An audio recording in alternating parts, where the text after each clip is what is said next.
I'm going to give you all a description. It could be of anything, anyone, or of anywhere. You all need to guess.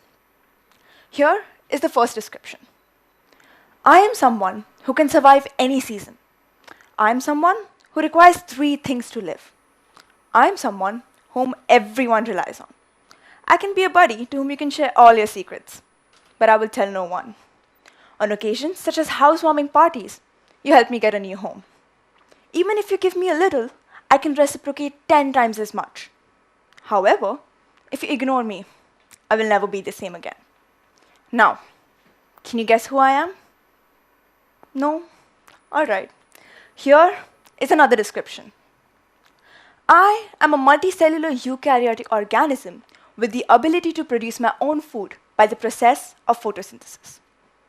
I think you might have got a slight hint of what exactly I'm talking about. Yes, I'm talking about plants. Well, I could have just given you a textbook definition, but I decided to make it cryptic. In fact, it is not that puzzling at all. When people are asked what plants are, we usually define them in biological terms, but then we never mention how they affect us physically and emotionally. Don't worry, I'm not here to inform you about the stuff that you already know, such as climate change, environmental concerns, or planting more trees. I am here to convince you to understand that plants play a significant role and can change the course of your life. I have a plant family of my own, though it's not quite big. I started building my own little family during the pandemic. They were my company throughout the forced loneliness that the pandemic had bestowed upon me. I grew to love them and learned the importance of these green creatures.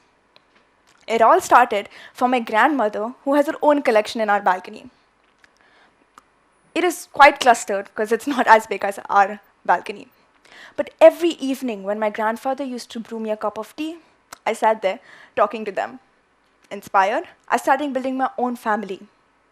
My very first member was Pecco. He guided me throughout 8th grade when I sat on my study table staring at the laptop screen where our chemistry teacher taught us atoms with Pom and Dom. Eventually, I adopted 2 more during my board exams on 14th of February 2023. A little gift for myself. I must say, they brought me happiness and luck since I passed my board exams with more marks than I expected. This is just one example of how plants can be our emotional buddies. Furthermore, there is a randomized crossover study on the interaction of indoor plants that reduces physiological and psychological stress by suppressing autonomous nervous system activity in young adults. This is a published research by the National Library of Medicine. It is quite simple. 24 young adults were divided into 2 groups of 12.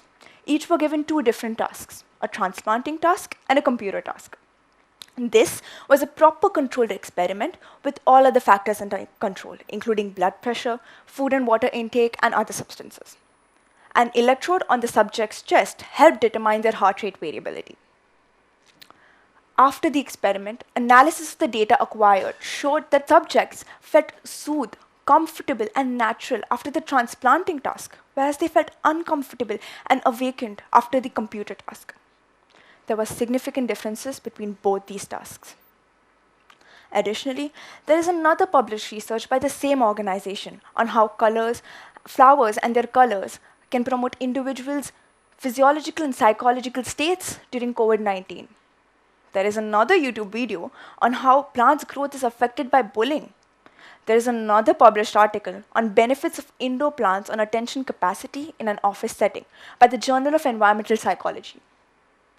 The point is, there are millions of such articles, published research, videos, reels on saving, loving, and caring for plants.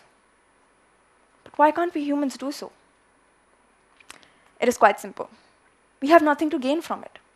If a person is not getting back what they're investing in, why would they invest in the first place?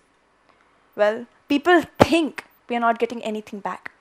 Hence, I am here, like the million other people, to convince you that investing in plants and how important they are. Let us go back to the basics. Here are a few questions. Where do we get our oxygen from? Where do we get our food from? Or the most basic question that every parent asks their kid when they ask for some pocket money. Where do you think money comes from? Even going back in history, ancient art demonstrates the significance of human relationship with plants. Since the beginning of the Western paintings, artists have portrayed plants, flowers, and trees in a variety of subjects and purposes, including portraits, still life, secular history and mythology, and religious depictions of saints and biblical scenes. The painting of the Madonna and the Child with Saints by an Italian artist, Girolamo dai Libri, is just one instance of this. This shows that humans have been long inspired by plants. Why go far? Our very own Indian scientist, Sir Jagdish Chandra Bose, proved the relationship between plants and humans 115 years ago. His theory stated that plants could feel pleasure and pain just like humans. His invention, the crescograph, showed how plants move. Considering the environmental impact, plants help reduce soil erosion as well as reduce air pollution, which is a big contributing factor towards a healthier environment. Plants can also be used for various other purposes, including making of modern medicine, herbal medicine, antiseptics. It is used while cooking or building a shelter, and many more. In India, the leaf blade stitching is a livelihood activity for tribal people in Telangana, Andhra Pradesh, Chhattisgarh, Odisha, and many more states.